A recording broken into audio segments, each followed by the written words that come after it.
Happy Thursday night, everyone, and welcome to a new episode of Batter Up, along with Ben Curse and the Asian Skip Bayless, Isaiah Leong. I am Loro Antonio. Welcome, everyone, to a brand new episode of Batter Up. We have a lot of stuff to be talking about here today, lots of great headlines, and I feel like that the 2022 MLB season is definitely off to a phenomenal start. And I'm looking forward to talking a lot of baseball here tonight. And I'm with Ben. And Ben, how are you doing tonight? Doing good, fellas. How you guys doing? Doing fantastic. And Isaiah, how are you doing tonight? I'm doing well. I just got off work, watched the A's win again at home, so that was great. Even though with the low attendance, but still it was fun.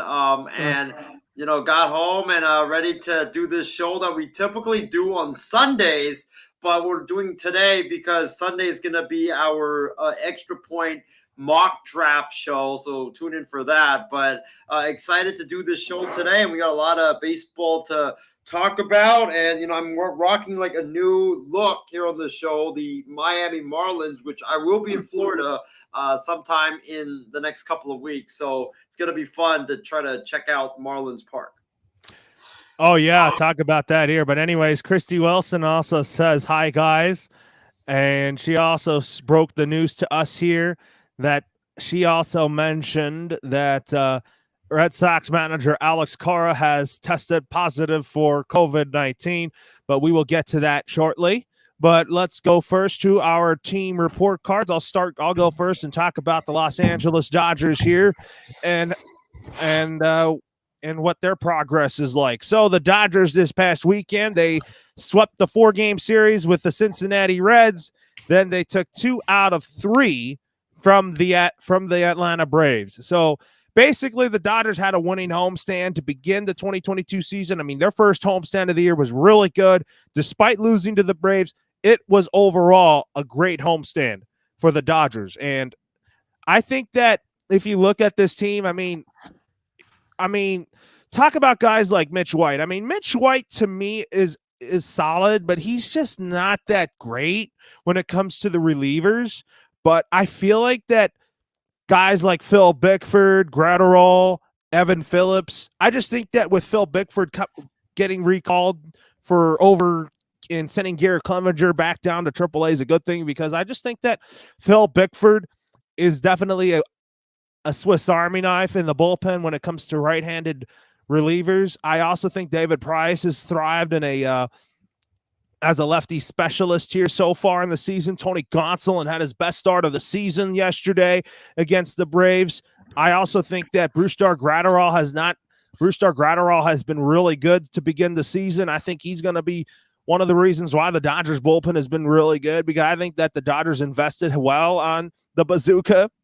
And I also think that Walker Buehler did not have his best start Tuesday. I am confident that he's going to bounce back in his next start. And Clayton Kershaw pitched very well on Monday against the Braves here. Also talk about Freddie Freeman being Freddie Freeman. He's been phenomenal to start his Dodgers career. And I really think that heading into the Padres series, I'm really confident that the Dodgers can sweep them. I could say that to Kellen, but Kellen might give me a hard time just a little bit because he's a Padre fan. But, I'm looking forward to the series this weekend. I mean, Julio Urias is on the mound tomorrow against Nick Martinez. Yu Darvish on the mound. Andrew Haney's on the injured list. You're going to see Tyler Anderson on Saturday. And then on Sunday, it'll be Clayton Kershaw against Isaiah's former favorite player on the Oakland Athletics, Sean Manaea, will be going up against my Dodgers. I'm looking forward to this Dodgers-Padres series. I think that this series is going to be fun. I think the Padres to me, they've shown that they can win ball games without Fernando Tatis Jr. because they still have the talent in the lineup, such as Will Myers, such as Jake Cronenworth, who stepped up. If Eric Hosmer can step up, then I think the Padres can be a dangerous offensive team. But I think the Padres are just not far off, I think that this Padres team is going to be right there with the Dodgers and the Giants. And also this week, the Dodgers will also take on the Arizona Diamondbacks for a 3-game series down in Arizona after the San Diego series. So that's what I got for the Dodgers here. And Isaiah, I'm going to go pass it over to you. Tell us your report on the A's and Phillies. Well, I'm going to start with the Phillies. The Phillies, I've been very disappointed in them because when they played the A's to open the season, the first 2 games, they looked like dynamic. They looked really dynamic. They won the first game 9-5. It wasn't even close. Then they won the second game 4-2. It was 4-0 until the bottom of or the top of the 8th inning. So that wasn't close. But then ever since starting out 2-0 and looking really, really good, the Phillies have just fallen apart. I mean, they lost the final game to the A's 4-1. And then they lost 2 out of 3 to the Mets. And then their struggles in Miami continued again. And they lost 3 out of 4 to the Marlins. So the Phillies have been really scuffling. And I thought, going into Coors Field with the offense just slumping badly, guys like Kyle Schwarber, Nick Castellanos, JT Realmuto, Bryce Harper, the big guys that they have in the lineup, with them slumping, I thought that going into Coors Field, a very hitters-friendly ballpark, a ballpark that, you could get hot at literally any time and it will revive you for the rest of the season. I thought that was, a recipe for a start or to start something big for the Phillies. But the Phillies just went into Coors Field and they just fell flat. I mean, they made Chad Cole, I think that's his name, who the Rockies acquired from Pittsburgh. They made him look like a Cy Young Award winner on Monday. I mean, it was just really ugly to watch. The Phillies couldn't get anything going, and it was very surprising because it was at Coors Field. And they couldn't really hit anything on Tuesday. However, they had the lead. The Rockies came back, retake the lead. Then the Phillies came back and they retook the lead. It was a back and forth game, but then it came down to a crushing 3-run homer that Juris Familia gave up out of the bullpen. And, I don't blame him because it's Coors Field. And Coors Field, like the best of the best pitchers, they can just leave a fastball right down the middle, not intending to do that, and it just gets belt out of the ballpark. So that was tough. And then yesterday, however, the Phillies, I think they finally found the offensive groove. Kyle Schwarber had 3 hits. Nick Castellanos had a long home run. Alec Boehm had a couple of hits and a long home run as well. Even Bryce Harper had a hit. Gene Segura had a hit. They scored 9 runs. And they looked like the team that I think we were all anticipating them to be, not the team that has struggled against the Mets, struggled against the Marlins, and struggled in the first 2 games of the series before yesterday. It was a great win yesterday for the Phillies because at least they salvaged a game in that series and didn't get swept. But they got to start turning it around, or Joe Girardi might be screwed in Philadelphia, since the Phillies fan base is already turning on him. If you read Twitter, you look at who do the Phillies play after Colorado. They play the Brewers for 3 starting tomorrow in Philadelphia. Then they got Colorado, who is surprisingly red hot. and they are doing well for a 4-game series. And then they end next week against the Mets. So this is probably the biggest homestand of the Joe Girardi era for the Phillies this coming week. You know, you got, like I said, 3 against the Brewers, 4 against the Rockies, 3 against the Mets. That's a 10-game homestand right there. If you go 1-9 or you go 2-8, then the Phillies are in trouble because you cannot dig yourself that deep of a hole in the NL East. So if the Phillies can go like, 6-4, then that would be good, or 7-3 would be even better. But they have to start turning it around now. And the Phillies. The thing about the Phillies, however, is Mickey Moniak needs to come back as soon as possible, because if you look at center field, that's, I think, the biggest part of weakness for the Philadelphia Phillies. You look at the Phillies center field production. Matt Vierling and Simon Muzziotti, I don't know if I'm pronouncing his name correctly, but those two combined are hitting 151. And, I'm not saying Moniak is going to come in and hit 300 or hit 400, but he's a guy that was raking in spring training, and he was a guy that was supposed to feast against lefties for the Phillies, or feast against lefties. But unfortunately, though, he hasn't been able to do that because he's been hurt. And the Phillies, I feel like, have struggled against lefties because every time Matt Vierling goes up and plays against lefties, he gets exposed. So they need Mickey Moniak back as soon as possible. And they really need to turn it around before it really gets too late. And as far as the A's are concerned, I'm very surprised, and I think Ben and Loro would probably agree with me on this, but I think the A's are probably like one of the biggest surprises of this season thus far. Because you traded away Chapman, you traded away Olsen, you traded away Bassett, you traded away Manaea, and you would have thought that this team, they probably would have had the worst pitching staff in the league, because you have a whole bunch of rookies and a whole bunch of guys that other teams just cut. And also the lineup is kind of the same thing. A whole bunch of rookies and a whole bunch of guys that other teams just didn't want. And somehow, some way, the Oakland A's right now have, I believe they lead baseball in terms of having runners in scoring position. Or no, it was having clutch hits with runners in scoring position. And their offense, I read this the other day, they're tied for 6th in terms of runs scored in Major League Baseball. And it's just really surprising the job that Tommy Everidge, the hitting coach, has done with the A's hitters. Their starting rotation, I mean, it's magnificent. Montas is looking like an ace. You have Dalton Jeffries, the young rookie, he's coming into his own finally. He pitched 6 innings, gave up just 1 unearned run yesterday against the Orioles. Paul Blackburn, a guy that was up and down the last 3-4 years, he's, feel like he's turned the corner. And then, you're just worrying about the guy in the 4th and the 5th spot. But I mean, I'm really impressed with a lot of these A's young players. And I'll tell you guys this right now.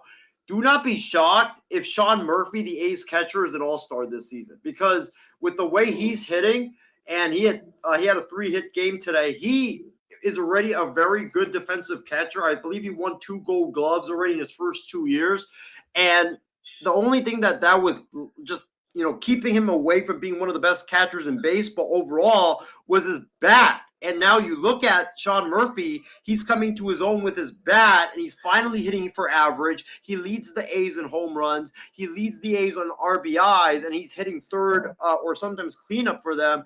He's getting a lot of production done. So I think Sean Murphy, when July rolls around, I think he's going to be an all-star for the Oakland A's. But in terms of what the A's have moving forward, they got 3 against Texas. They should win that series, because Texas right now has been one of the biggest disappointments in baseball, and they're not really that good. And the A's have, consistently owned the Rangers. And then it's 2 against the Giants, and then 3 against Cleveland at home. And those 5 games coming up after Texas should really tell us a lot of if the A's are for real or not.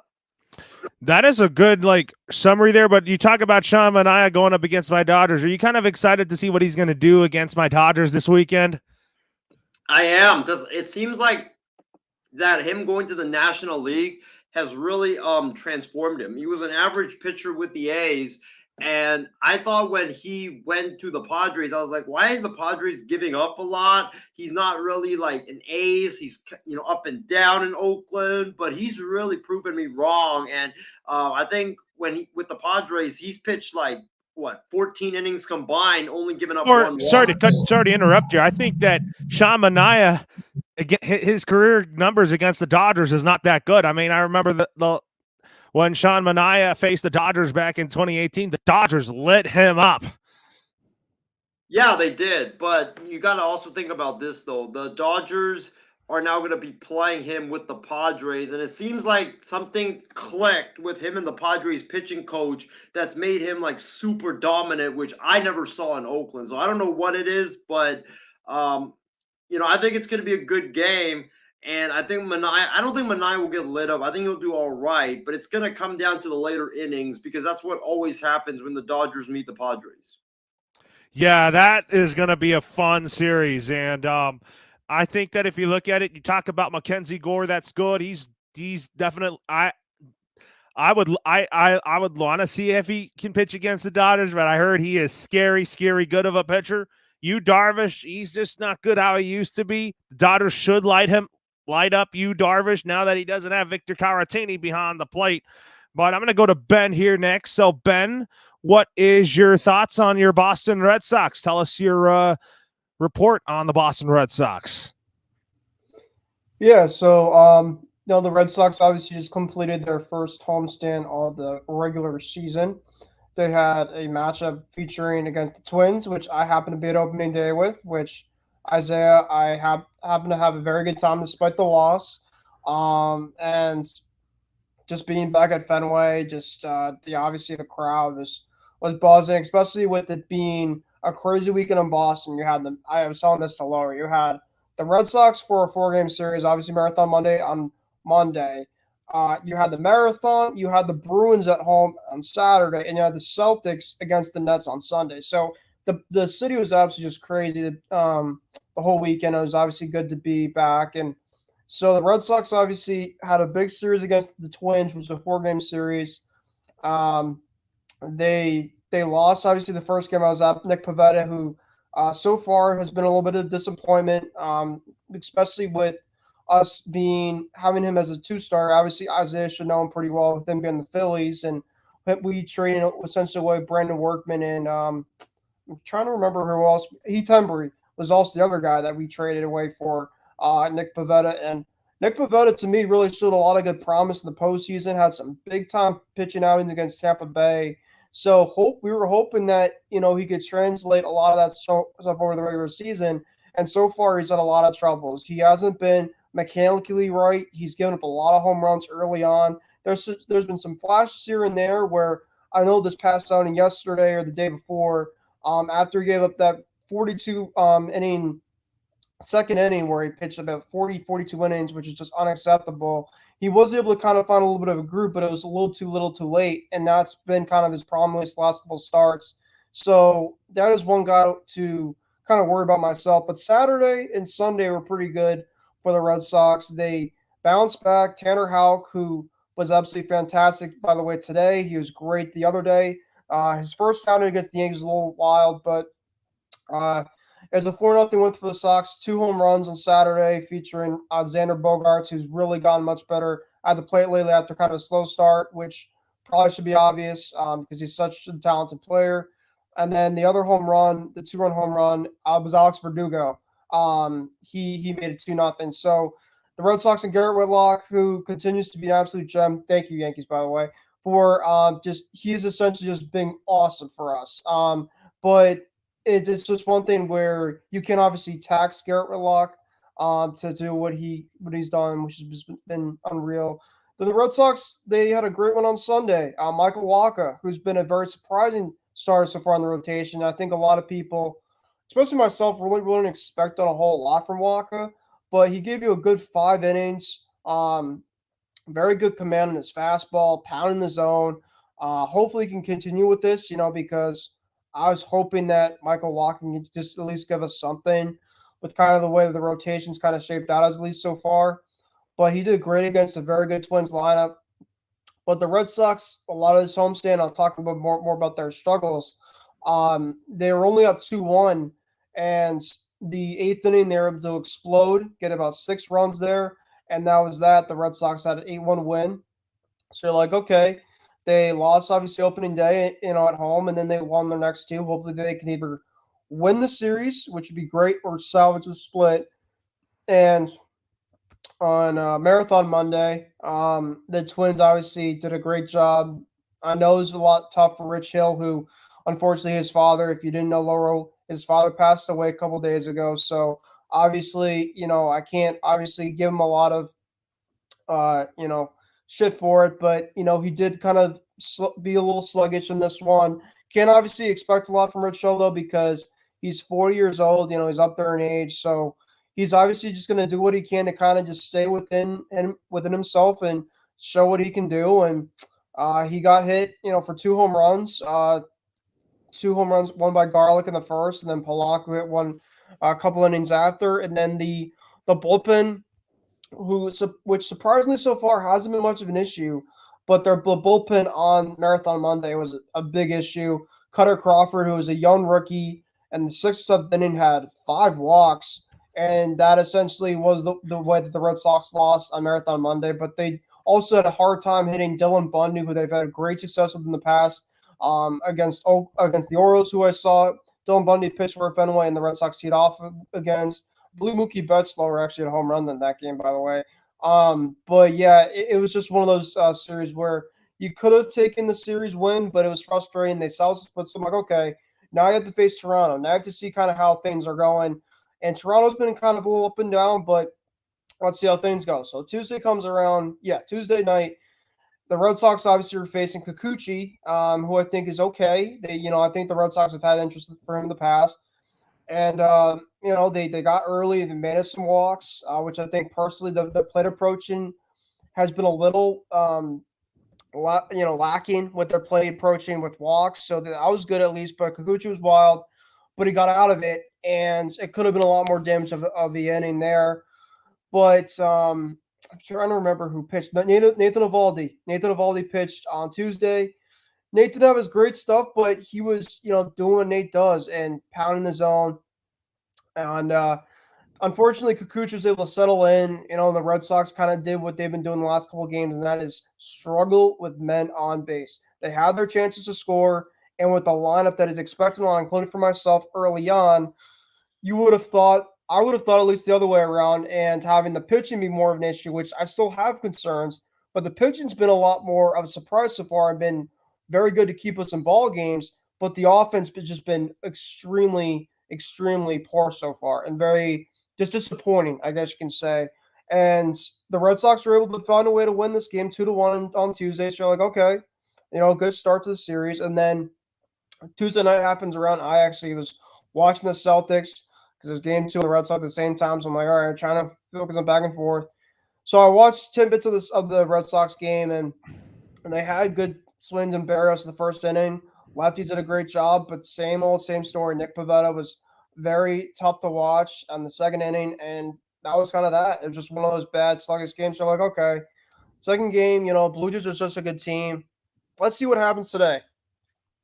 Today was for sure the most toughest game, I feel like, after the last two, right? Because you wanted, a day game. Kevin Gausman was on the mound. He was actually a guy I wish the Red Sox got. And the Red Sox were absolutely just doing nothing on Gausman. But they've been absolutely just having a hard time all week in just terms of finding consistency throughout their lineup. They've been having a couple guys, very sluggish so far. Christie had early on that Alex Cora has tested positive. That was obviously something that was a little disappointing to hear from me, but he is fully vaxxed, and he apparently has some mild symptoms. So as of right now, hopefully he'll be okay to come back for possibly next week against the Blue Jays. But it sounds like Will Venable, the bench coach, who's been on Callan's Padres, Will Venable, he's going to be our manager for the interim for this weekend against Tampa Bay. So we'll see how things go there. But today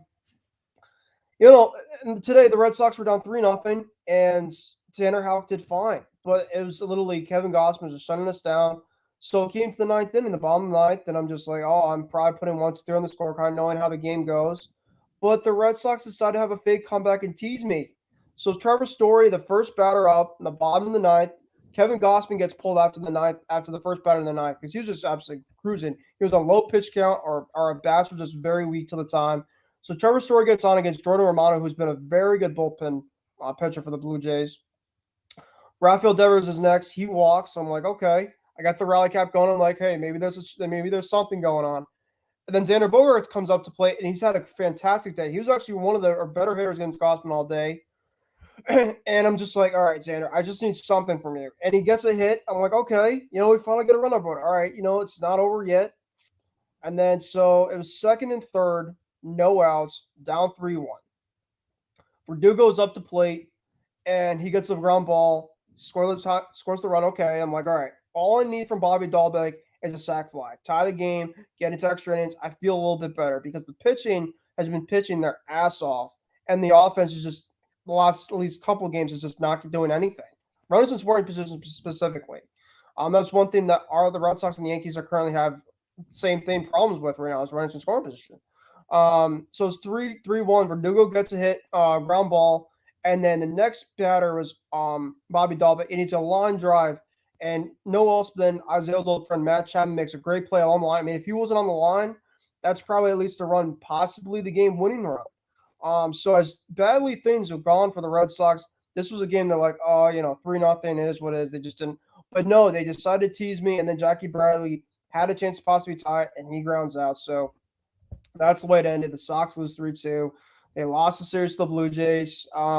And he obviously can dwell, they could have tied it and maybe forced extra. No, it was just the offense just was very poor homestand, and kind of the second half of the homestand.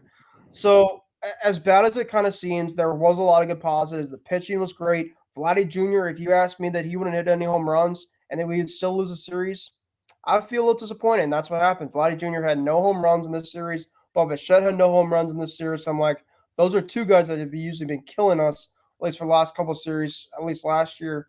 And the Red Sox pitching did great. The bullpen was really good. It looks like we have something a lot better with our bullpen than we did last year. Obviously, it's early. But my concern with this Red Sox team is I'm not expecting this Red Sox, as much great as this Red Sox pitching has been, they're going to definitely get taxed, and they're going to have their struggles too. So I want to have that balance, because that the Red Sox offense will get going. You just obviously don't want the absolute reverse, right? Sometimes, you could definitely win just by scoring a lot of runs, but at some point you're going to have that balance, especially in a very good division that I have. And with the Blue Jays, the Rays, the Yankees. So they're 6-7. They're in, I think, fourth place now. It's disappointing. I guess you can say homestand. I think they went 3-4, but it could be a lot worse. But we have a huge road trip ahead, especially now without Cora for COVID. And so we have Tampa Bay coming up. Then we have Toronto. So we have to face Toronto again next week. Tanner Houck is unvaccinated, so we have one of our starters not be able to pitch next week for that series, and he's pitched great against the Blues at least last couple outings. He's faced them. And then we have the Orioles. So, I mean, the road trip definitely, it's not going to be easy until probably Baltimore, but Baltimore's been playing hard. They just played, the Isaiah's A's, and, they're not a pushover. They're probably not going to be great, but they're definitely playing spoiler. And I think that I read something that they have one of the best pitching staffs, and I think in WAR right now, which I don't know. I don't know even how to explain that right. I mean, I don't think that's going to last, but it's not like they're going to be a walk in the park either, right? They have some guys that can play. So this is definitely going to be a very, tough homestand, because, Isaiah, you talk about the Phillies. If you have a bad, trip there, the Red Sox, they got to at least be 500, or else, we could be in huge trouble. People would say it's early, it's baseball and the American League East. But the good thing about the American League East, I could say, at least so far, is no team has kind of really gotten to extend themselves. But if the Red Sox have a hard time to be where they are as of right now, but I personally think that what they're going to do, at least for myself, is this offense is too talented, right? They were without JD Martinez today too. He was out because he got injured the day before, so they don't want to play him in a day game. They had Kike Hernandez for rest. I wish they could have pinched him for the ninth inning when we were actually rallying and doing something. But Um, we'll see how things go. There's a lot of issues with this team, but I do think it's early. But I'm not pushing the panic button just yet. But they have a big couple weeks ahead to kind of see in terms of if they're going to be within the race or kind of causing more concern to see if they can turn their season around. Anyways, with that being said, folks, we'll talk about some games here as the Mets defeat the Giants 6-2 to take 3 out of 4 in an early clash between division leaders in the National League. And I'm going to start with Isaiah on this. I mean, you're a Bay Area boy. So, what is your thoughts on the Mets defeating the Giants early on in this season? I think that this is a preview of a future series in October. I think that we're going to definitely see this sometime in October. These two teams, I'm very surprised about the Mets because the Mets, they have a lot of star talent with adding Marte. They added Max Scherzer. They added Chris Bassett. They added a whole bunch of guys to that team. And normally when you have a team with a lot of new faces, a lot of stars, it takes time for them to mesh together. And for them to be playing this great of baseball this early in the season, it's just a testament to Buck Showalter as a manager. I think Buck Showalter, he is the one single factor why the New York Mets are 10-4 and first in the NL East, and why Francisco Lindor and Carlos Carrasco are bouncing back after they had a terrible first year in New York. He's pushing all the right buttons, and they finally have that established manager there in New York. So I think we're definitely going to see this series again between the Mets and the Giants. The Mets look good right now. Scherzer's pitching great. Bassett's dominating, and they're all doing this without DeGrom. So when DeGrom comes back, it's going to be even more scary. But that lineup, man, Lindor's having a bounce back year. He's red hot. Pete Alonso, we know what he could do. I think the one underrated signing for the New York Mets this offseason was the addition of Mark Canha, because that guy might not put up the biggest or the best numbers, but he's a guy that can get on base. He's a guy that can get the walks. He's a guy that can get timely hits, and he's just a pro when it comes to those big time at bats. So I think that was one of the big signings. And then I think also one of the biggest surprises for the Mets is the fact that Edwin Diaz still hasn't blown a save.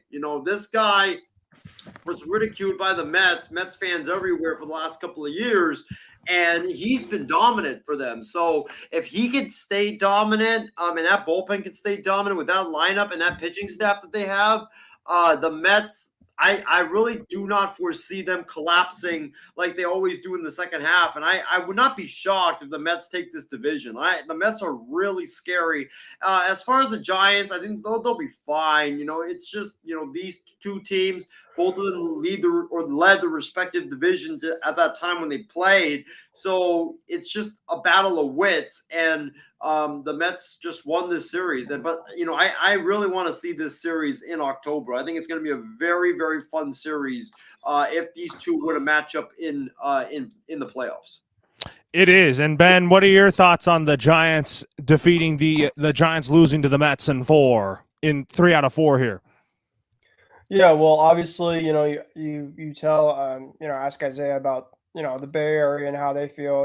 I'm right in Mets country. Being an hour away from New York City, and I mean, I personally think with this Mets team, with knowing a lot of Met fans myself, and just kind of the whole vibe, just around that team, they always kind of seem to be like the little brother to the Yankees for so long, and just always just kind of being pushed around and being calling the different just joke of the Mets or whatever. And personally, I think that the last couple of years, the Mets have shown that they definitely have played a lot better baseball, but they've never been able to find that identity. And I think that Buck Showalter is a guy and a manager that can be able to sustain some identity with this ball club. And possibly, too, Isaiah, I agree in terms of how some guy can definitely take some time to get going. But with all the additions that I saw, personally, at least for myself, I was not going to be shocked if they can get going actually early. I really like the Mark Cannis signing because, they have a lot of guys in that lineup that can just absolutely just get on base and just, they can show different things.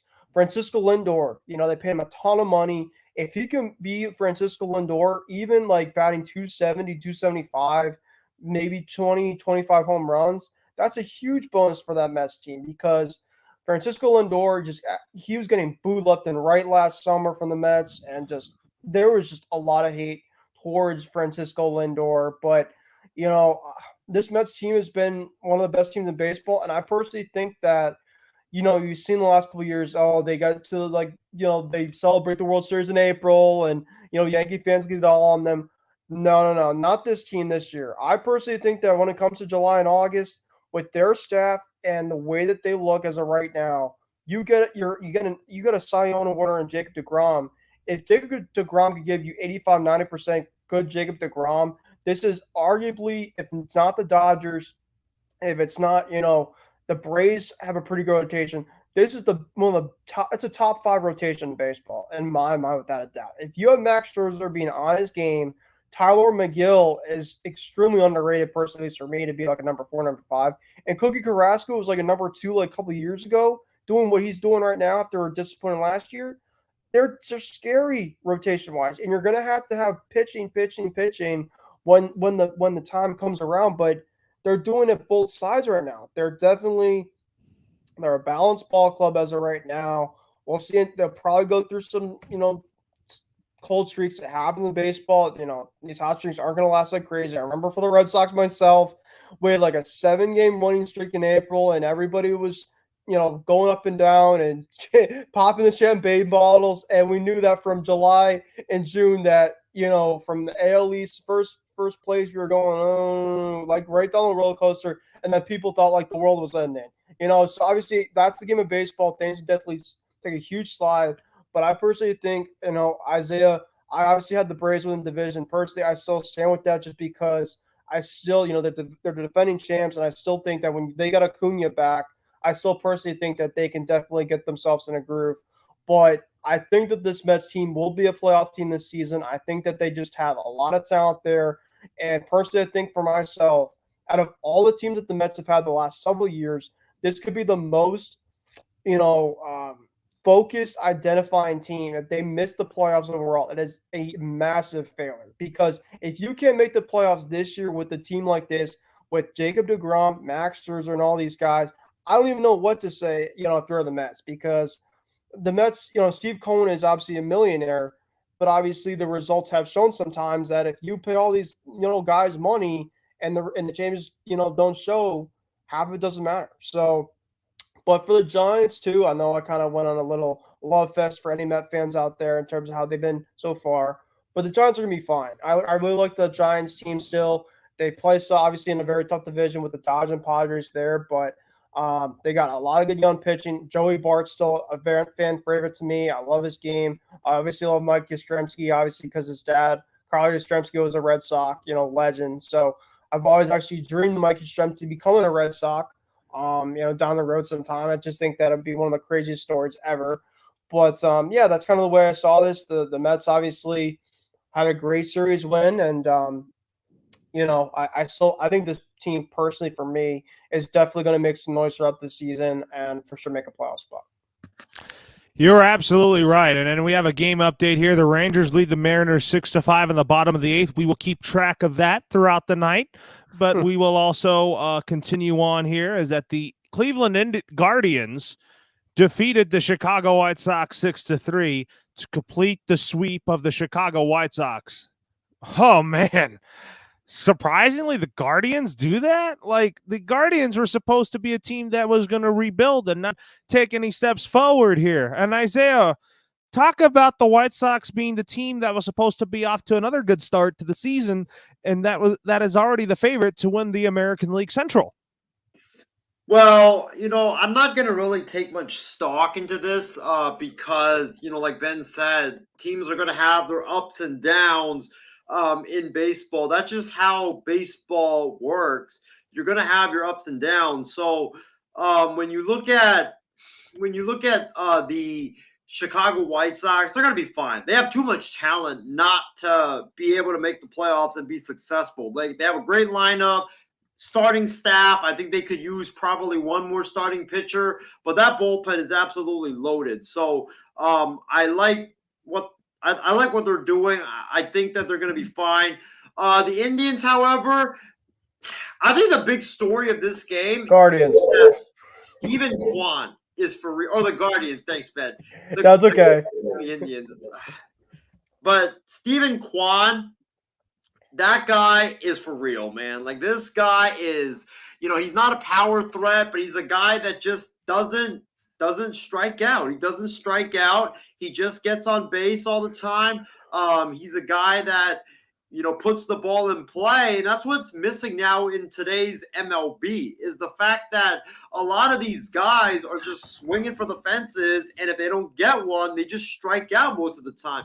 But Stephen Kwan, he hits the ball to all parts of the field. He's a guy that, takes walks, and it's about getting on base for him. And I think that, a lot of people are saying, oh, but he's going to come down and start to decline. I think he's here to stay. I think that this kid, he plays the game the right way. And, I truly like how he plays the game.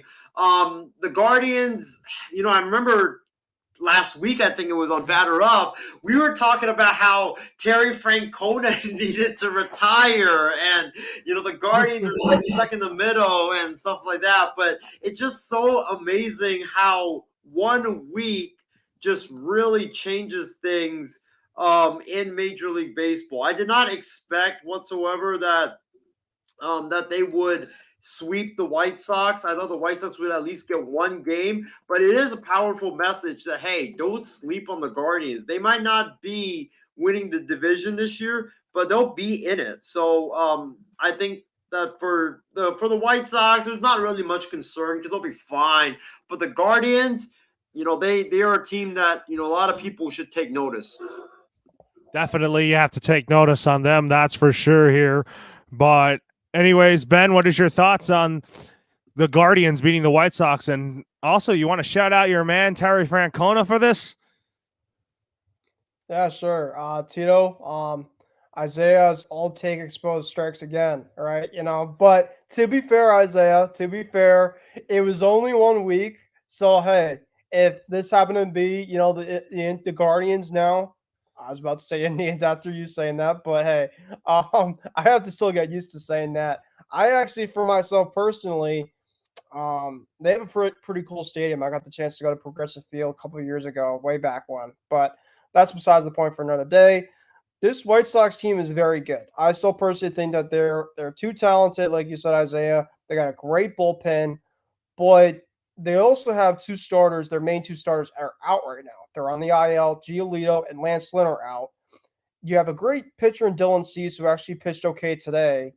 But as of right now, if I just looked at the last couple of games in this series, the Cleveland pitching was pretty good overall between Zach Plesac, Tristan McKenzie, I think is very underrated. Shane Bieber, I think if he could, get to his Cy Young like he had a couple years ago, this pitching staff is definitely not going to be great, but it can give some teams some problems. And personally, I think that I'll see in terms of how they will do this weekend against the Yankees. But there's a lot of Yankee fans as of right now that are extremely concerned with the Guardians coming in like this as a red hot baseball team. And I think personally, I don't think the Guardians are going to be a great team this year, but I don't think that they're going to be an awful team either. I think they're just going to be kind of that middle team where if you decide to not play your top game and you feel like, you're a better team than them, they're going to make you pay. So I think it's just going to be kind of that team in the middle of the pack. And I still have the White Sox winning that division, but I do think that the Guardians can definitely stay within reach of, who knows, possibly a third wild card. I think the AL has 3 wild cards. I would not be shocked if they make a push for possibly one of them. I think it's a very long shot, but with the way this Guardians team is playing, it was huge to extend Jose Ramirez too, right? Jose Ramirez is a huge bat for their lineup, and he is leading right now on average. I don't know about home runs, but the guy's just an absolute baller. I've always loved him. I was going to be so nervous if he went to Toronto because there was a lot of rumors for that. If you added Jose Ramirez in that Toronto Blue Jays lineup, I might as well just possibly not have been on the show, the last couple of times, just because I would have been so salty with how good that lineup is. But um, I mean, man, this has obviously been a great story for them. Wow. Okay, so I'm on the Guardians schedule as of right now, and the Guardians pitching held in the last 3 games a total of 5 runs to this White Sox offense. The Guardians scored 11 runs, 2 runs in the next game, and 6 runs. So they outscored the White Sox 19-5. And that'll obviously do it, right? They were the better team this series, but I agree with Isaiah. I want to put too much stock into this just because it's a one series in April. Guardian fans, if you're gonna pop champagne, so be it. We'll see how things happen next couple of years. Oh, I don't know about next couple of years, but next couple of months. And then you can come back to me with that. But very impressive from the Guardians at least early on, and I'm obviously pulling for them. If they're not playing the Red Sox because of Tito, so we'll see. I'm obviously pulling for them this weekend to beat the Yankees. So go Terry, go! All right. Anyways, with that being said, here, Aaron Boone fooled Miguel Cabrera. Oh, His final shot at getting his 3,000th hit in his final at bat of the day. He walked Miggy Cabrera. But the Tigers, who got the last laugh of Austin Meadows following Miggy's walk with a 2-run single, helped the Tigers take down the Yankees 3-0. I'm going to start with you, Ben. What is your thoughts on this? I thought that you shouldn't walk Cabrera. I mean, try to make history. yeah. So I obviously got the chance to watch it. I get a lot of the New York sports and stuff like that, and I personally listen. Because Miguel Cabrera had a couple opportunities before that at bat happened. He was very close to getting at least the first at bat he had to hit to the warning track.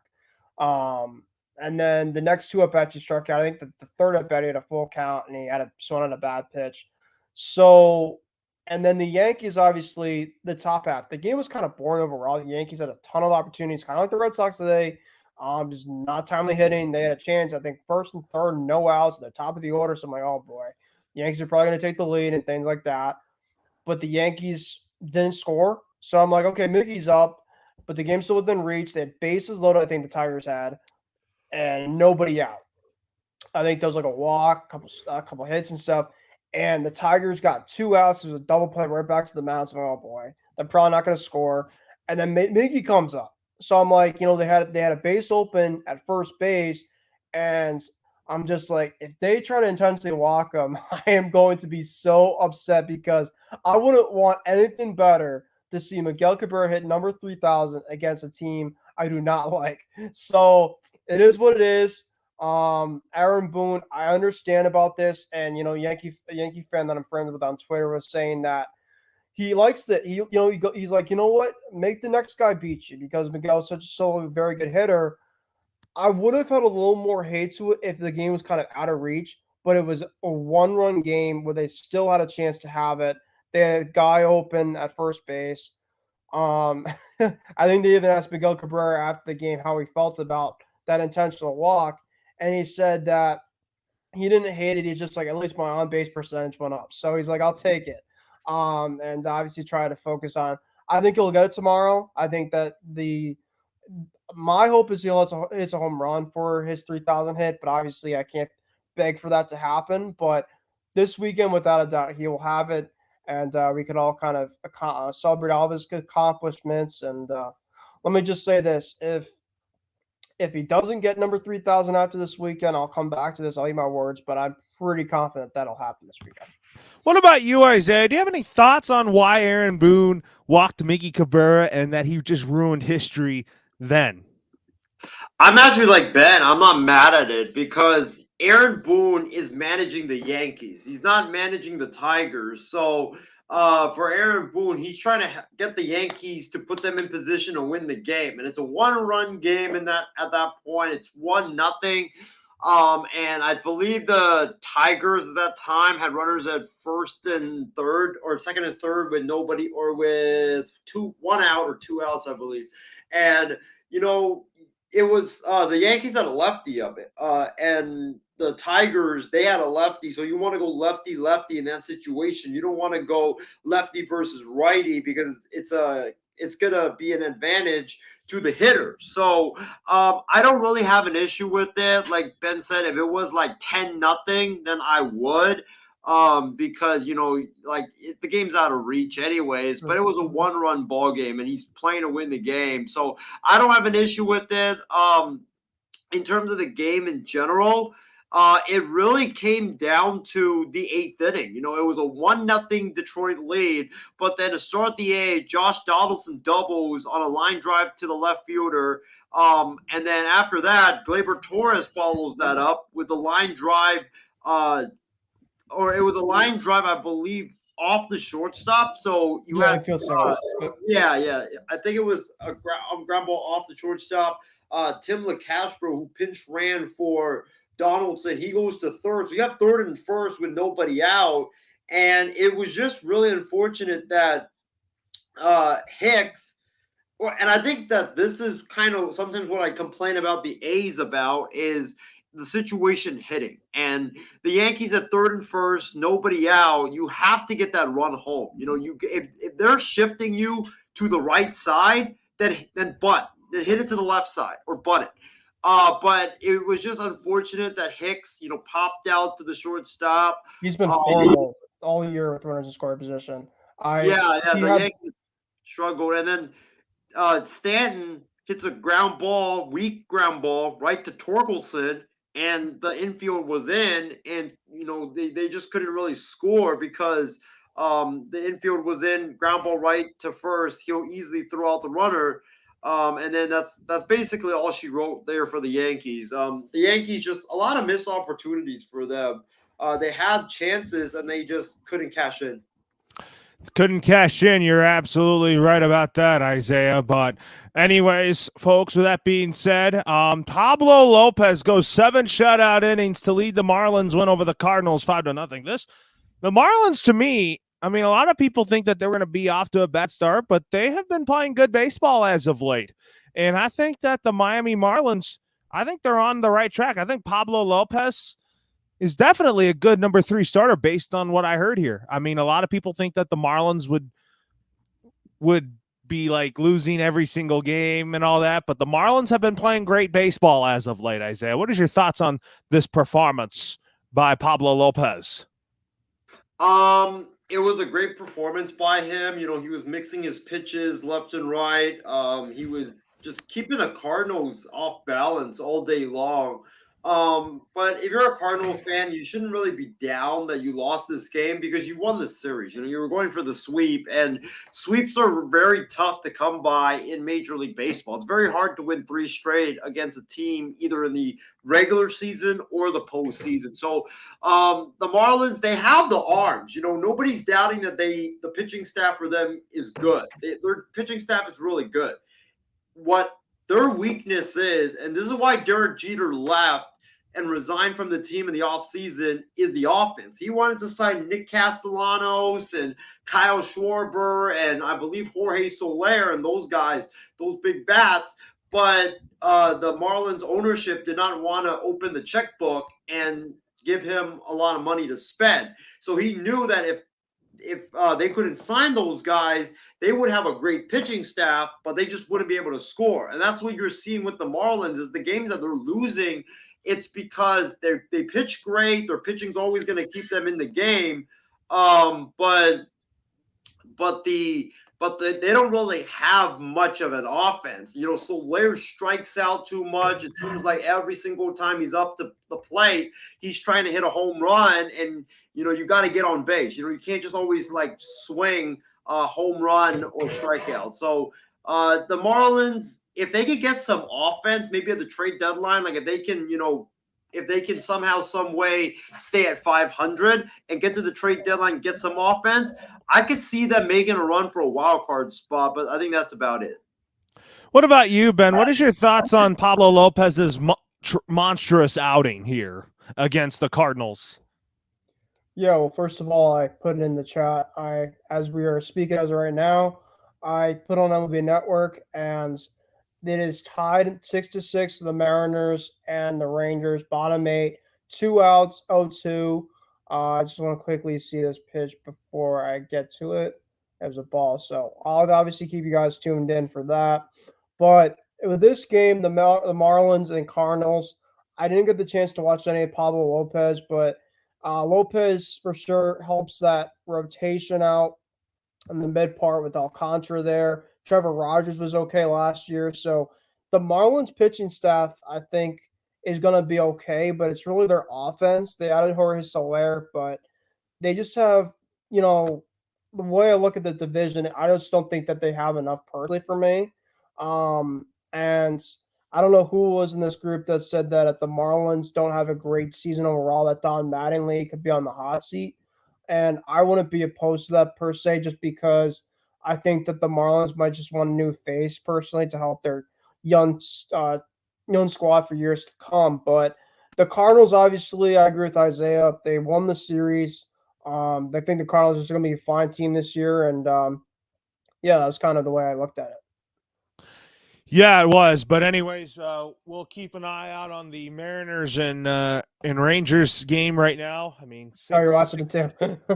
It's 6-6 tie right here. I mean, I have that same game on as you right now. Tom Murphy is at the plate, but we might give you an update before the end of the show, or we might not. So we'll just keep you updated on that. So anyways, let's talk about our top headlines here and talk about Trevor Bauer has his leave extended through April 29th by MLB and the Players Union. I think this whole situation is very weird in a sense. Like, what is the solution to this? Is he going to get suspended or is he not going to get suspended? That's kind of the thing here. So I do think he's going to get suspended by Major League Baseball. And I think that he might have to be on the restricted list just because of what I'm hearing and all that. And I think that it will. But anyways, I'll start with Ben on this one first. What's your thoughts on Trevor Bauer's administrative leave getting extended until at least April 29th? Well, this whole situation to me personally, Trevor Bauer should just not be able to pitch baseball ever again. Personally, at least for me, he definitely did what he did was very wrong. I love Trevor Bauer as a pitcher per se, but and the way I kind of see it is, I personally think they keep extending his leave of absence because I think personally that Bauer in his whatever case that he has is going to try to fight it off and do what he can for it. But in the meantime, the Major League Baseball has no choice but to just keep on delaying this whole process and just not to have him pitch in the meantime. Uh, he can definitely give a team, a very good help in their rotation, but you can't rely on him personally and just mentally.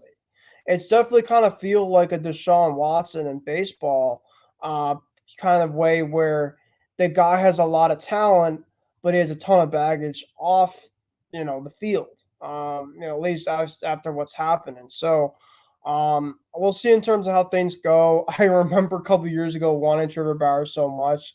Now I'm just one guy that, as much as our pitching needs help with in our starting staff, he's one of the last guys now I'd love to have on our team, just because I think that him personally would be a disaster in Boston just off the field.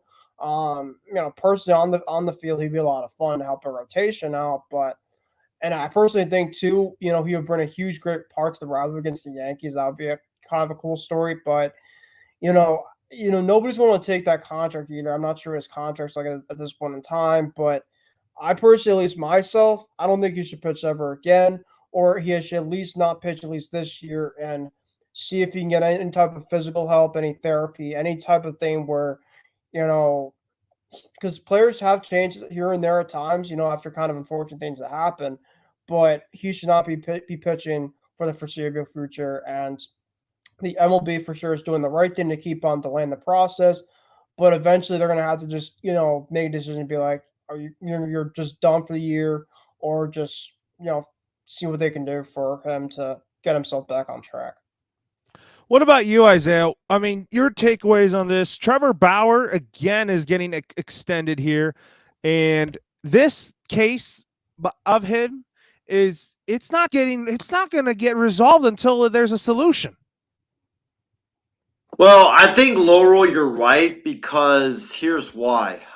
It's a very weird situation since from the last I've heard, I don't know if what I read was correct, but from what I heard was that civil or that lawsuit or the case was resolved. I think the lady decided to drop it because they didn't have any evidence or she didn't want to speak to the investigators. So that's why they dropped it. Which, when I heard that, I thought that okay, case is dropped. We should be getting a resolution sometime soon. So that means that Trevor Bauer should be able to pitch this season. But for him to still be on the administrative leave and still be, getting dragged through the mud and being in limbo, it's kind of weird. I don't understand it for his sake and also for MLB's sake. I think that they should just come to some sort of a conclusion because I think not just for Bauer, MLB, but baseball fans in general, we're tired of just seeing, okay, every week, oh, Bauer's administrative leave just got extended. Okay, Bauer's administrative leave just got extended. At what point are you going to just conclude the investigation? You've been doing this for about like a year and a half now. So, and plus the case is already dropped. So it's up to MLB now to decide what kind of discipline he actually faces. So I just think that MLB needs to hurry up and just come to whatever discipline that you are going to give him and just give it to him. Whether you ban him for the rest of the year, like Ben said, or you suspend him for 4 months, because for you to just leave him in limbo like that, it's not fair for baseball fans and it's not fair for him. Yeah, you're absolutely right about that. But anyways, we'll talk about a pregame demonstration involving prosciutors at Nationals Park caused a brief evacuation of the U.S. Capitol on Wednesday afternoon. Isaiah, you're laughing at this. Do you have any quick thoughts on this before? Because I don't want to spend too much time talking about this because there's more headlines to be talked about here. Yesterday when I heard it, I was at work, and when I heard it from one of my coworkers, I couldn't believe her at that time. I was like, I there's no way that this is possible.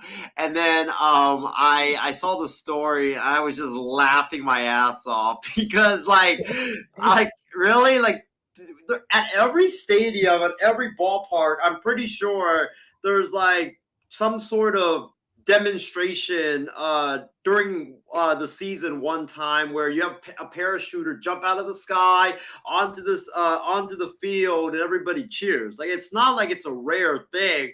And for the person that alerts Congress, that alerts the Congress security, for them to be like, oh my God, it's like some sort of terrorist jumping out of the plane, and when it's clearly into Washington or into Nationals Park, and for every member of Congress to have to, I'm sorry, but it's super funny, but for every member of Congress to have to leave the chamber and to evacuate and go into hiding just because of that, for something that always happens at every sporting event, it's just too funny to me, how that transpired. I'm just like, yeah, you got to be kidding me with that.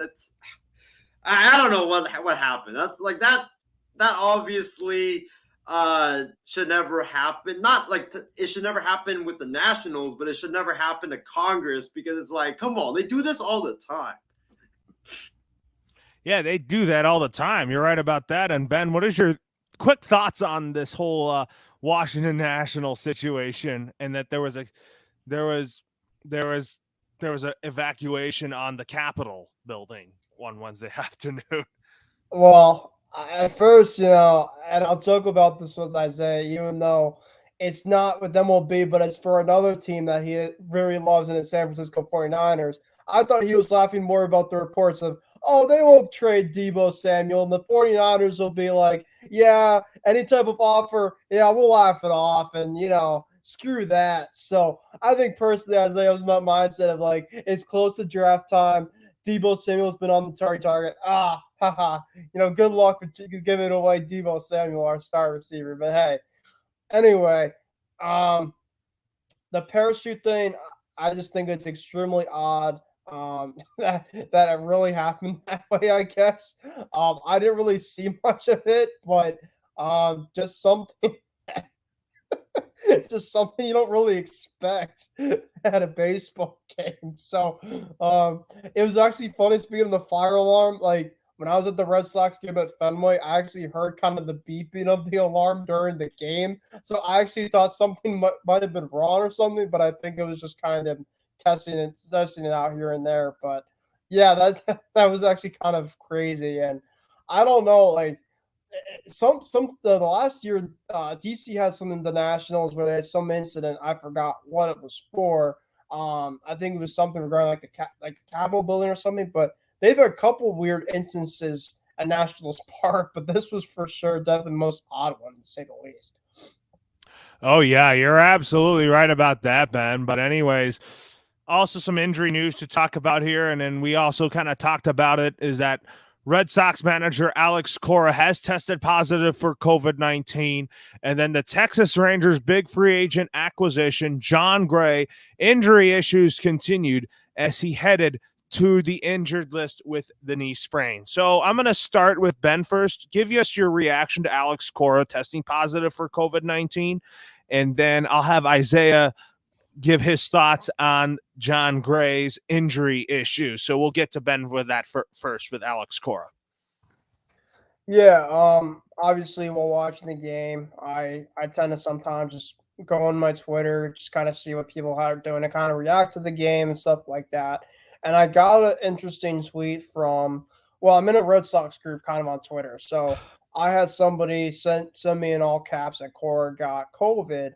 And I'm like, oh man, like, really, obviously I hope they just weren't screwing with me. And then I saw the tweet and I'm like, oh man, like it's actually true. I think I read something as well too about the report that one of Cora's sons got COVID a couple days ago. So it might have happened possibly within the family. But I'm not sure if that happened to be the truth or not. But as of right now, I just hope that hopefully he's going to be okay. This is obviously still something that has been affecting teams, at least early on here and there. So when you obviously don't have your full-on staff with a guy like Alex Cora, we saw obviously, and to be fair with Ron Renicky, we had one of the worst, I think, roster constructions I think out there in baseball. But that being a 60-game season, but man, Ron Renicky had a hard time. It was just hard to watch. But besides the point, when you get Alex Cora back, he just brings a huge identity, huge intensity to this ball club. And for him to obviously be out in a huge important series coming up against Tampa Bay, we'll see how things go from there. Just hopefully that he's going to be okay coming back for the Toronto series. What's up, BB? All right, and Isaiah, I'm going to go to you on the Jon Gray injury news. I mean, this is basically your division to talk about here, and what is your reaction to the Jon Gray injury? I mean, he needs to stay healthy, and if he's healthy, I think the Rangers rotation is pretty good with him in the rotation. Well, before I get to that one, I do want to get one thought into the Cora thing, and that is for Ben's Red Sox.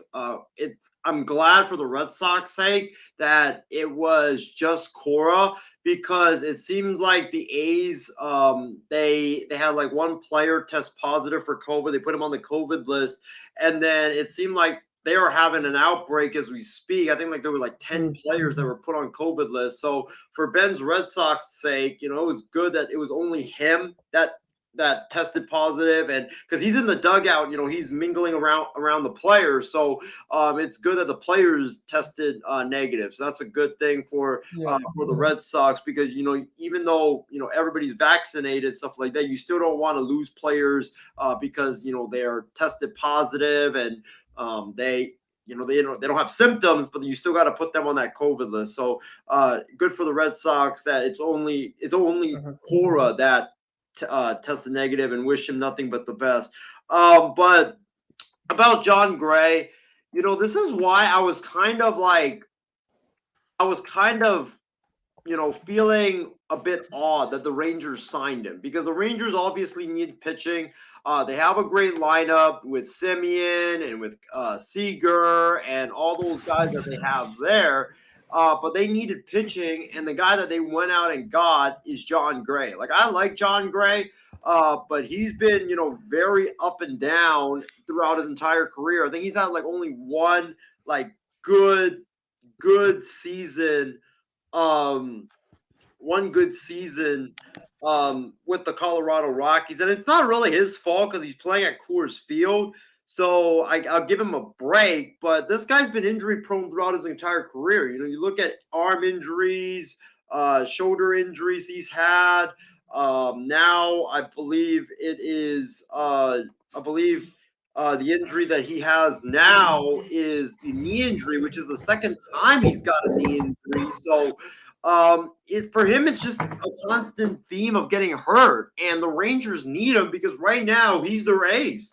They really don't have any other veteran starters on that rotation besides John Gray. So for Texas, you better hope that you get some pitchers at the trade deadline if you're even in it, because right now the Rangers are 2-9. I think they're losing right now, according to or no, they're winning. Well, they're on top 7-6 right now in the top of the ninth inning. Yeah, they're on top 7-6 against the Mariners. They're trying to avoid the sweep. But the Rangers, Loro and Ben, I think Chris Woodward is in massive trouble with the Rangers because they spent a lot of money this offseason trying to get this team in playoff contention. And with the start that they've gotten off to, they are probably like the most disappointing team thus far of 2022, and John Gray's injury really doesn't help them. And I think the John Gray contract, I'm trying to look at it right now. I believe it was a multi-year deal, or it was a 4-year deal, $56 million deal, and that is not looking so good right now because he only made 2 starts. I believe he missed his first start because of that knee injury, then came back for 2 starts and then got injured again. So for him, injuries are a recurring theme, and I hope he comes back healthy and very soon because the Rangers need him, but that contract is looking awful every minute passes by.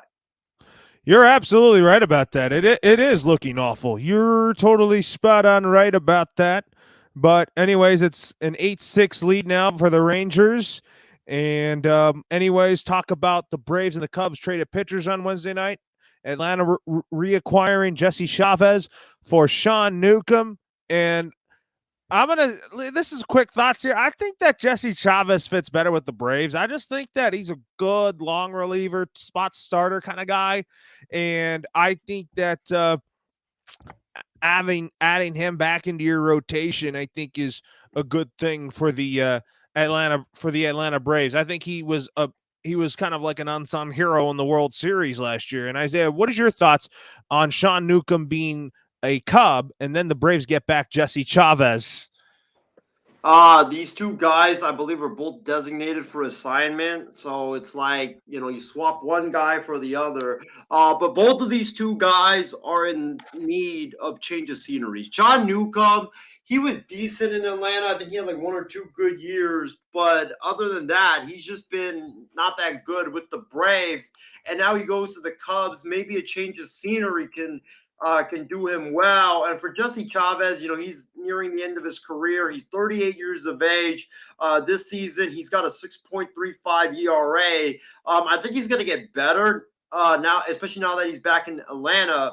And I don't really blame his start on him being a bad pitcher. I think you got to take into consideration that spring training was just so short, and pitchers just haven't had time to get into the routine. So I think Chavez going back to the Braves, I think it fits him well, like you said, Loro. And I think for Newcomb's sake, I think it really benefits him to go to Chicago and get that new change of scenery because it didn't work out in the Angels. It did not work out with the Braves, and he struggled mightily maybe for Chicago, maybe you make him as a reliever. Maybe that can help him because he's got the stuff. He's got good stuff. It's just about like the consistency and can he put it together for about 6-7 innings, which he just hasn't shown right now. What about you, Ben? What is your thoughts on that small trade that sent Sean Newcomb to the Cubs for Jesse Chavez? Yeah, I just think it's kind of a salary type of move. Just kind of two guys that are kind of DFA and just trying to see if they can kind of resurrect their careers. I know Jesse Chavez quite well from the American League. He's pitched on a couple teams. I think he was on Isaiah's A's for a little bit of time. He was in the Cubs. He was with the Angels. So he's kind of been like a moving around type of piece. So obviously that's a good pickup for the Braves, and Sean Newcomb is now going to the Cubs. Newcomb has had some decent starts, but he's had some injury problems, and he just relatively just can't be consistent enough. And I think that with the Cubs, they have a couple of guys in their rotation, that are lefties like Wade Miley and such, but they, obviously, it can't hurt to have some depth in on their pitching staff, and I think that Newcomb could definitely add some type of back end help for their pitching. Anyways, now that being said here, now let's talk about our biggest surprises and disappointments of the 2022 season, as it's already 3 weeks in. My biggest surprise is the Colorado Rockies. Who would have thought that they would be who would have thought that the Colorado Rockies would start this well? Number one bullpen, great pitching so far to begin the season. I was thinking that when they got Chris Bryant, he was just there for the money, and I think that wasn't enough for the Rockies. But they're playing good baseball to begin, but I just think that their great start is going to fade, and I think that they are, to me, pretenders. And my biggest disappointment is the Texas Rangers, because look what they did. They got Marcus Semien. They got Corey Seager. This lineup is supposed to carry this team to new heights, but Chris Woodward, like you said, Isaiah, he is in big-time trouble for this. So those are my two biggest surprises and disappointment in 3 weeks of the season already. I'm going to go to you, Isaiah. What is your biggest surprise and disappointment of the season so far? Well, I'm gonna go with some teams, and I got some players as well that has really disappointed me because I thought they would be better than what they have been. But in terms of the teams, Loro, I gotta agree with you. I think the Texas Rangers are definitely the biggest disappointment in all of baseball. You look at them, what they did this offseason. You mentioned Semien, you mentioned Seager. You mentioned John Gray, Cole Calhoun, who just hit an RBI double in that Rangers game against the Mariners. And not to mention, they also added Mitch Garver, all-star catcher Mitch Garver from the Minnesota Twins, and they're 2-9. And right now they are, I believe, they're 2-9. They are 2-8 in their last 10 games. They're 1-5 at home, 1-4 away. It makes no sense why the Rangers, with all this offensive talent, they don't have really much starting pitcher besides John Gray, but that lineup was supposed to carry you, and it's not doing their job right now. And for the Texas Rangers, if they don't turn this around quickly, Chris Woodward's going to be gone from Texas. Chris Woodward, I know he hasn't been given a fair shot because he managed a bunch of poorly constructed rosters, but you got the talent now. There's no excuses for the Texas Rangers, and I'm really disappointed in them because also I picked them to win the AL West, and that's looking like an awful prediction right now with them being in last place. Other teams from the American League, Minnesota, Big B's Minnesota Twins. I don't know if he was watching. I know he was watching earlier. Shout out to you, Big B. But Minnesota has been a disappointment. You add Correa, Sonny Gray. You add, I believe, Urshela as well, Gary Sanchez. You have talent in that lineup. You have talent in that pitching staff. And like Big B has been saying, before the season, Minnesota's biggest weakness that everybody thought was going to be the starting pitching. But right now, it's been the lineup. Miguel Sano, I believe, was hitting like 0.94 last time I checked. That lineup is just ice cold. They aren't producing. They aren't living up to expectations. The pitching, surprisingly, has been living up to expectations and it's been way better than expectations. But the Twins, their lineup is just slumping. In terms of like the National League, I'll give you one more disappointment for the National League before I go on to like biggest surprises biggest surprises. My other biggest disappointment, I honestly probably would have to say for the Phillies, because with all that talent that they spent with that lineup, they just can't really get anything going in the lineup, and they're just struggling big time right now. And they're 5-8, so I'm really disappointed in the Phillies. As far as biggest surprises are concerned, Colorado, like you mentioned, Loro, they are probably like the biggest surprises because 8-4, who would have expected that? Everybody thought Chris Bryant when he signed there. Chris Bryant was an idiot, and he just took the money, but it's looking like a genius move.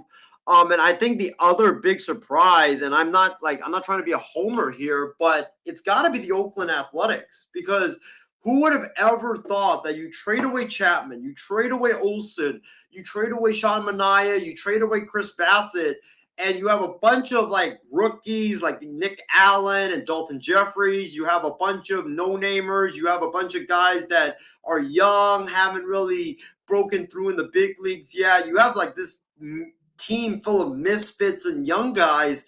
And right now the A's are 8-6 after losing 2 straight to start the season.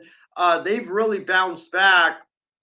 And they've won 8 of their last 12. So I'm really impressed by the A's. Do I think it's going to continue? I'm hoping so, because, I work for the A's and I want to see, winning baseball. But I'm really surprised and really impressed by the job that Mark Kotsay has done, leading this young bunch of no-name team to 8-6 and being only a half game out of first place in the American League West.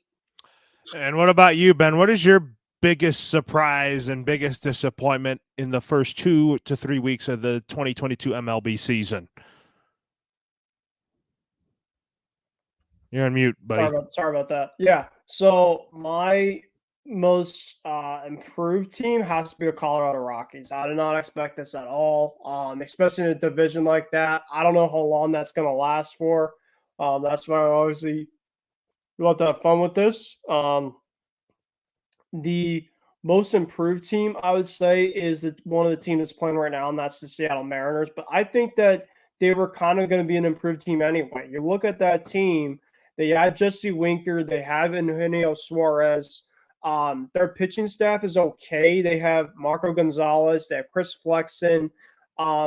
This is just kind of a team where you got just a fly under the radar fun squad. They have Mitch Haniger, Ty France is definitely a good under the radar player. So I really like what they have there. And they also have Julio Rodriguez, the young phenom rookie who actually is up to plate as of right now as we speak. That's going to do great things there too. So my biggest disappointment, I would have to say, is two of the teams that Isaiah mentioned. That's the Philadelphia Phillies, because I personally thought the Phillies weren't going to be great at anything special, but for the fact that they have lost a couple series that personally I think that they were better matchups for, and they haven't performed to the expectations they have been, you might be looking back at possibly like a series with this, down the road here and be like, man, we definitely underperformed to what we were capable for. So I'm going to go with the Phillies, and then I know I don't want to obviously kind of be a homer not, but as what a catch just happened there in Texas. That could be a top 10 play. Sorry to cut you guys off, but that was an insane catch by Adolis Garcia. The Texas Rangers are one of the biggest disappointments, at least to me. I agree with you guys 100%. They got a great offense. Seager, Adolis Garcia, who I think hasn't had a great start, but this guy, remember, had like 30 home runs like a season or two ago. Nate Lau, who's okay, but they also had a Brad Miller, who's a contact guy. So Mitch Garver, who I really like to pick up for. They have some players there, but I was never a believer in their pitching staff at all. Even though they got John Gray, and this is why, Isaiah, I kind of didn't disagree with you when you picked that pick for the division, but obviously I could respect it, was because they didn't have a lot in their pitching staff, top to bottom. I just didn't believe in their bullpen, and I didn't believe in a lot of their strength of their starting rotation. But that's kind of why I see it. The Twins, too. The Twins are kind of like the Red Sox, I guess you can say, as of right now. A very good offense, which has kind of been a little bit struggling as of right now, and a pitching staff, which I think on paper has some mediocre to average type of pitchers, but they've been able to kind of take over, the load as of right now. So I know I kind of went in different directions, but those are kind of the teams I've seen as of right now. A couple players that have stood out to me, and a couple guys that have disappointed so far to me. Um, I would have to say, offensively, Josh Bell has been a very improved player from the Washington Nationals. I think he's batting like over 300. He was really awful last year. Um, One of the biggest disappointments to me as of right now, and I think he's going to get going throughout the season, but now he's on a new team, is Marcus Semien from the Texas Rangers. He hasn't been hitting great. He's only hitting like I think a $130, $140 as final score just happened between the Rangers and Mariners, by the way, final 8-6. But the Marcus Semien, I think, will get going, but he definitely has been one of my disappointments, at least so far. Offensively, pitching wise, Garrett Cole has been a huge disappointment so far for the New York Yankees. I don't know if you just have to kind of look at his stats as of right now. Gone only like 3 or 4 innings. The last outing was just absolutely horrible against the Detroit Tigers, which I enjoyed so much. But man, you pay all that money, and after the first couple weeks of this season so far, Garrett Cole is supposed to be your number one, and he's not. So that's one of the biggest disappointments I see right now for the Yankees, or just in general for baseball. And the best pitcher I've seen so far is probably Kevin Gausman from the Toronto Blue Jays, who I saw today against my Red Sox. I'm not saying he's going to be the best pitcher throughout the season, but just kind of who I've seen, at least personally, the pitcher I've seen against Kevin Gausman, personally, I think had the most electric stuff. So those are just kind of everything I've seen right now. But we can go in like the next couple weeks here, kind of do the same thing, and things obviously will probably change. Yeah, and we got comments here from Ish Lancaster. He says, "What's up, guys?" And then he also says, "Who are your most surprising and disappointing players?" I mean, Isaiah, do you want to add to that before we call it a night here? Yeah, I think I got a couple. Surprising players, I probably would have to say Seiya Suzuki from the Cubs, the outfielder who came from Japan. When you look at guys that come over from Japan, especially hitters, it doesn't really translate into success right away for them because like they're not used to hitting against American pitcher or against major league pitchers. And let's face it, guys, the Japanese pitchers and the American pitchers way different, and the American pitchers in Major League Baseball are way more advanced and way more better. So it takes a lot of time for them, and a lot of them don't even get going. Like your Yoshi Sasugo with the Rays. There was a couple other guys that really flamed out. So for him to, in 35 at bats, to have, I believe it's 12 hits, hitting 343 with, I know he's got 14 strikeouts, but 13 walks, I think is the bigger number, 4 home runs, 12 RBIs. It just shows you that this guy was definitely worth the hype when everybody was hyping him up in the offseason. And then I think the other guy that I'm really, besides like Stephen Kwan, who we mentioned earlier, the young rookie, the other guy is from Callan's Padres, Jurickson Profar. I mean, this guy he's hitting 256. It's not great when you look at it, but Jurickson Profar, when you've seen him before, he's always hitting like 210 or 213, and he doesn't really hit for average. And he's got, I believe, 4 homers, 11 RBIs. He's one of the Padres' leaders in RBIs.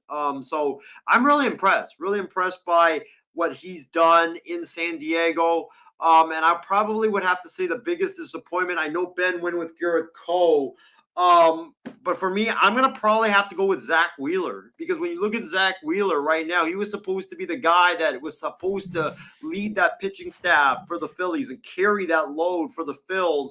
But in his first couple of starts, he was delayed because I guess he didn't really start ramping up until after the lockout had ended.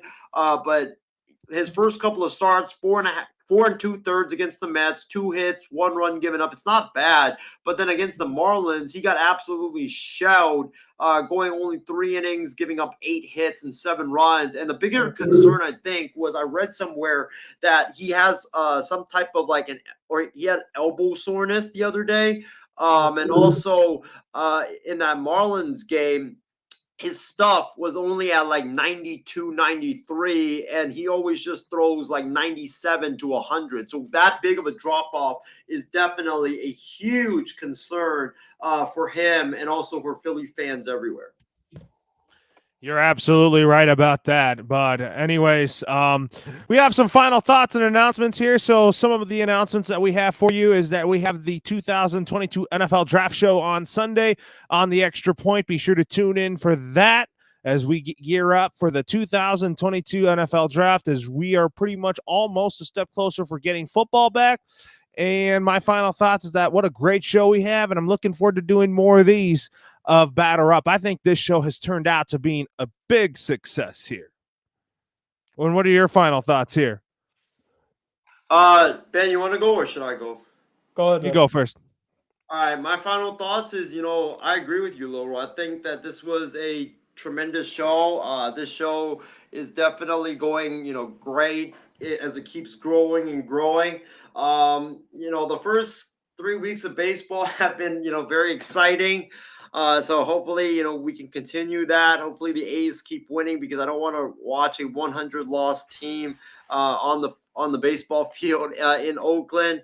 But hopefully a lot of the A's fans can start coming out as the team keeps winning, because I'll tell you guys this, I know Ben went to Fenway and there was probably like 40-something thousand people there, but being at the Coliseum and seeing only like 2,703 the other day, and it made my job easier. I'm not gonna lie, but it was just like so quiet that I think one of my friends, he told me after the game yesterday that when he was listening to the A's broadcast on the radio, he heard a guy, like I think he thought he heard my voice, like me screaming like, "Let's go Dalton, let's go Dalton" on the radio. And like if you can hear me on the radio, then then there's definitely problem. But so hopefully the attendance can go up as the months go by.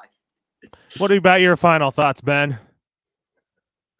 Well, Isaiah, I would have probably been surprised because I know how hyped you can get during games. But yeah, I even just saw a couple pictures, and I couldn't even help but just bring a tear to my eye, because you see a lot of these kind of rebuilding type teams where they just have a hard time trying to just bring in fans. But at least for like one team, for example, that has been able to at least draw some fans here and there because they've had a well-known superstar for them for a long period of time, and that's the Cincinnati Reds, because Joey Votto's been there even through the darkest days in Cincinnati. I've been, because my dad has a friend from Cincinnati, so I've been a couple games there where they've just been absolutely pathetic and awful. But they usually have a decent turnout. They usually have like a fireworks night. They usually have like a bring your dog or something type of night. But typically they always will have at least some fans till they'll show up during the summertime, because they obviously want to see a well-known player, and that's Joey Votto. But for the A's and stuff, where you have all those players, I can't even hard to fathom in terms of just the attendance, in terms of who they want to go out and see play. I mean, maybe now with the decent start, maybe it can kind of help their numbers up. But it obviously was tough to see me like that, because obviously for my team in Boston, if that happened to my team, there would be a lot of stuff going on. Let's just say that. But I won't say it here on the air, to be fair and say the least. But I did actually want to get back to the most surprising, one of my two actually surprising players that I didn't mention quickly before I turn over to Isaiah for his final thoughts. And just want to also say, great show tonight. I do think the show is definitely turning upward. But two of my surprising players, one is from Callan's team, that's the Padres, and that is Eric Hosmer. I think Eric Hosmer has definitely had pretty good numbers so far this season. He kind of was dipping a bit. He was in trade rumors this offseason, but he's batting 378. He has 17 hits and 45 at bats, which isn't horrible, but he has a 893 OPS, 0.7 WAR. So he's definitely doing great. And then my next guy is an old friend of my team, Mauro. You won't believe this. Andrew Benintendi has had a very good start for the Kansas City Royals. And for me to say that, I'm very happy for Andrew Benintendi because he's had some pretty disappointing offensive numbers after kind of what we saw after Boston, kind of his ending point, where he just wasn't consistent and just got very frustrated at times at the plate. But he's doing great things right now there. And he's 13th right now in the top 20. He's leading right now in RBIs and average for the Royals. So I want him to keep doing well because he obviously was a huge part to the World Series when we had in 2018, obviously, the well-known sliding catch against the Astros. If obviously he didn't catch that, obviously who knows where he could have been.